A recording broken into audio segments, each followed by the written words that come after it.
Hey viewers, I got this SPD pedal here.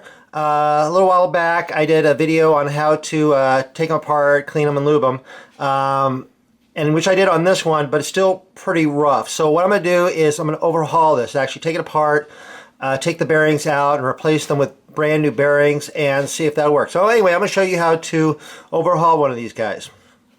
I need to remove the spindle here from the pedal body. And on these pedals, see there right there, there's like a little arrow and the word tighten, and the arrow is pointing that way. That means that this part here would turn this way to tighten it, and so the opposite way, you turn it this way to loosen it. With SPD pedals, the left hand pedal is right hand threaded on this part, and on the right hand pedal it's left hand threaded. So this is the left hand pedal, so it's right hand threaded. So I'm going to put this in the vise, just set it in here to kind of hold the body from turning. And on this type of pedal, it's got this little notch part around here. That requires a special little tool, this, which is a TL-PD40. It comes from Shimano, and so it's got this little matching little notch part on there. So that fits over that and locks onto that. There are some other SPD pedals that have little flats on there, and those use like a 17mm wrench. But on this kind, you need the little plastic tool, and it's pretty cheap. You can get this off of eBay.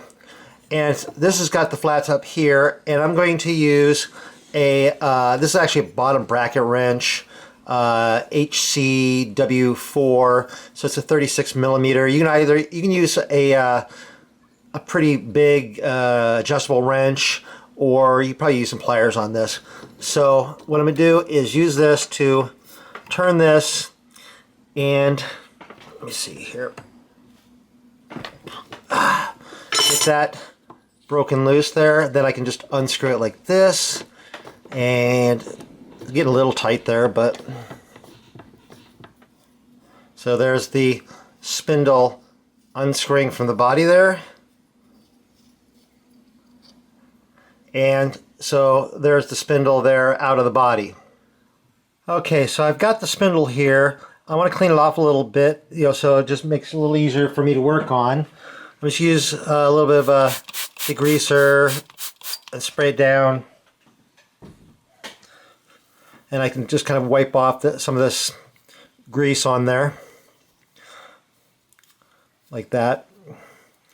And so now you can see there's a nut. The top one is a lock nut, then there's a cone there. And so what I want to do is somehow have something to hold the bottom part here in the vise. So there's a couple different things I can use. I've got these little jaws like this that I can use. These are from Park Tool. They're AV5 axle and spindle vise inserts, so that I can actually use these to clamp onto the base here, so I'm not clamping this down into the metal jaws of the vise and won't damage anything there. Another thing I can do is I can take an Allen wrench, clamp that into the vise, and this has got the little hole there for the Allen thing, so I can have that clamped in there, and that can actually hold the spindle like that, keep it from turning. But I'm going to use this part here, just clamp that in there, and that'll keep that from turning while I work on this. Now I'm going to remove this lock nut. I'm going to use a 10mm wrench to hold this cone down here, and a 7mm wrench onto the lock nut, and I'm going to just turn this, and it's right hand threaded, so I'll just loosen that. Once I get it loosened, then I'll just rotate it off.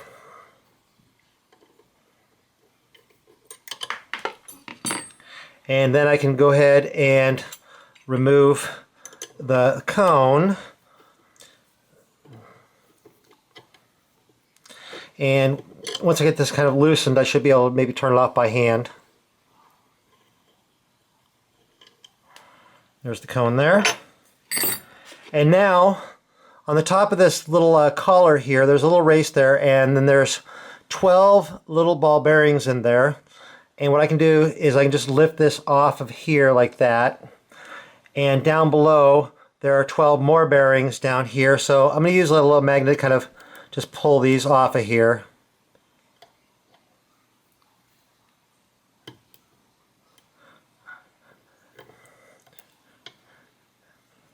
I'm going to be replacing these bearings, but if they're in good shape, you could always just clean them up and reuse them.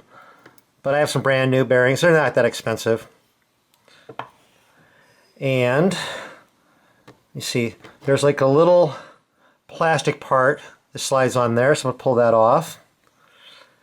And then this little plastic part comes off of here like this. And then there's a little rubber seal that goes down here. And then this little sleeve here has 12 more bearings in it. So I'm going to just pull those out of there.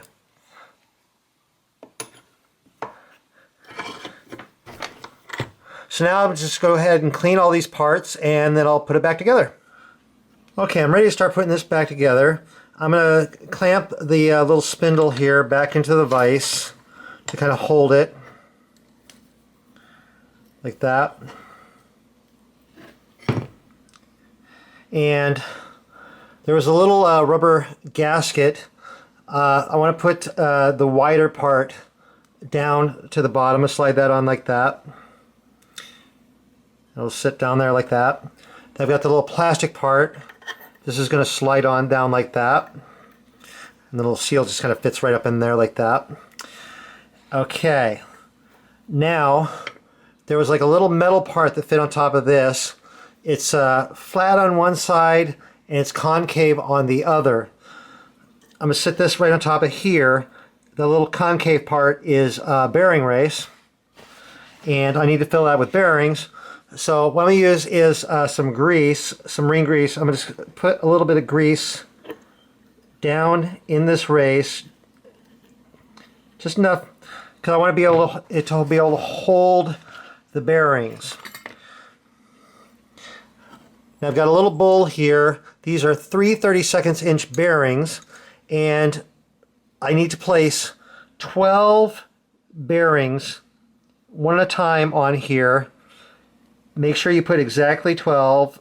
You can actually probably fit about 13 there, but you only want 12. And just to make it a little easier, what you could do is place a bearing. You can kind of rotate this around a little bit.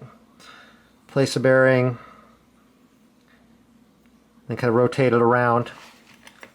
Okay, now I've got 12 bearings going all the way around there. And now I'm going to put this little sleeve on there. Before I do that, I get this little plastic part on here. I want to put it so the rounded is facing up. So I'm going to slide this, and that's going to fit down there like that. And now I'm going to take this little collar here, and it doesn't matter which end goes on. They're the same.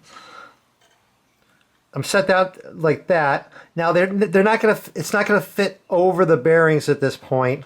What I need to do is pick this little plastic part up, just lift it up a little bit, and then what happens is the little shaft there is a little bit narrower, so it allows the bearings to go in, and then they fit inside that sleeve there. So now I can rotate this and actually feel the bearings in there.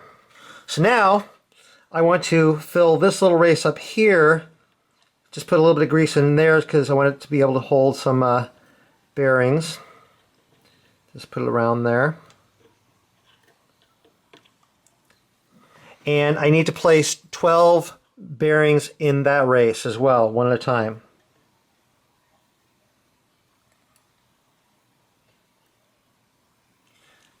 Now when you have all 12 bearings placed in that little race there, the next thing is I'm going to install this little cone, and I want the cone side facing down.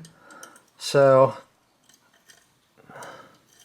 let's screw this on and screw it all the way down until it's against the bearings.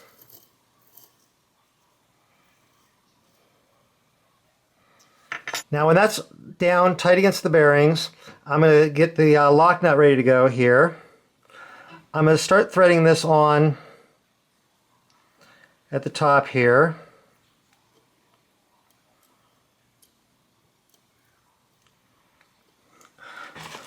And before I get it all the way threaded on, I'm going to use a little bit of Loctite blue, thread locker blue. Just put a little bit inside there, just a drop inside this nut here.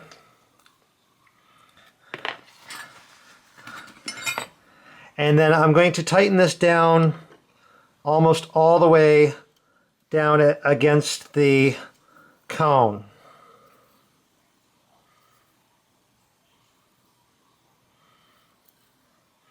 And when it gets down against the cone, I'm just going to back it off just a little bit. Now I'm going to use the 10mm wrench, loosen the cone a little bit. I want to adjust the cone against the bearings so that it moves smoothly, but that I don't have any play.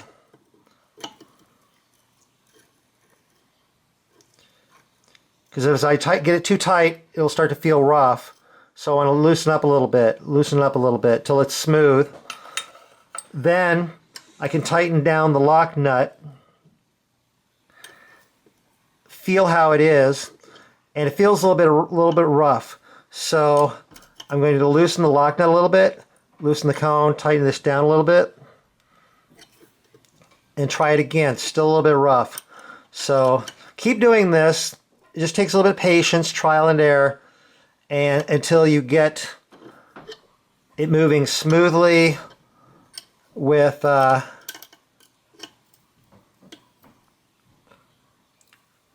play. That actually feels pretty good right there, and it doesn't feel like there's any play. So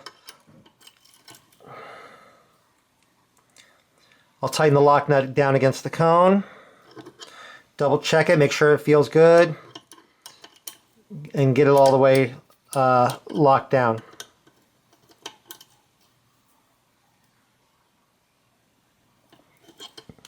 And again, test it, make sure it's still smooth. I want to clean out the pedal body as well, so I'm going to take some degreaser, spray this down into the body.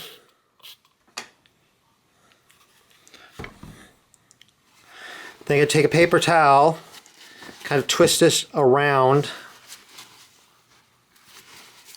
and then work this down into the body, and just try to clean out any of the gunk down in there.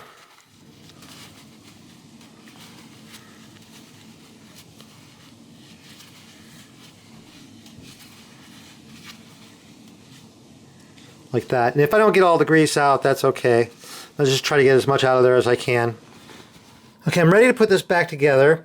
I'm going to use marine grease, and I'm going to fill the pedal body here about a quarter to a third full of grease. Okay, that looks good. Now I can take the spindle, put this down into the body, and start screwing this in. And you want to make sure that you don't have it cross-threaded.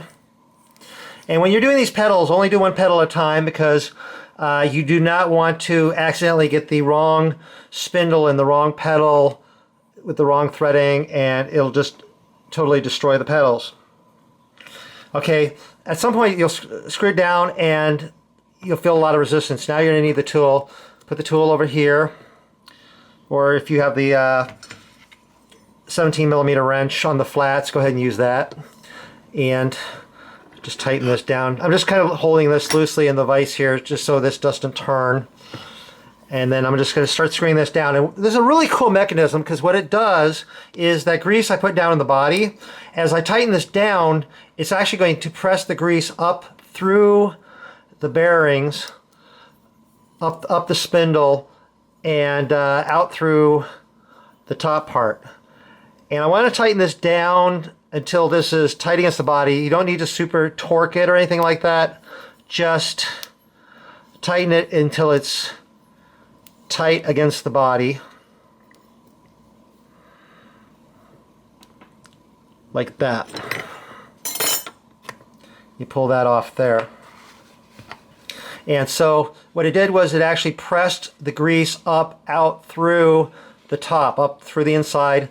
Now use a rag to clean off all this excess grease. All done, and the pedal turns nice and smoothly now, ready to install on the bike. And that's how you do it. Hope you found that useful or interesting. If you did, please click like. I always appreciate getting likes on my videos, and it really helps me out. If you're not subscribed to my channel, you can click the subscribe button, and you'll see new videos as they come out. You can also go ahead and check my channel. I have a lot of bike videos out there. You'll probably find some other videos that you might enjoy, might find useful. And I'm also over on Facebook, RJ the Bike Guy. You can go over there and like that page, and I post a lot of stuff over there. Anyway, thank you very much for watching.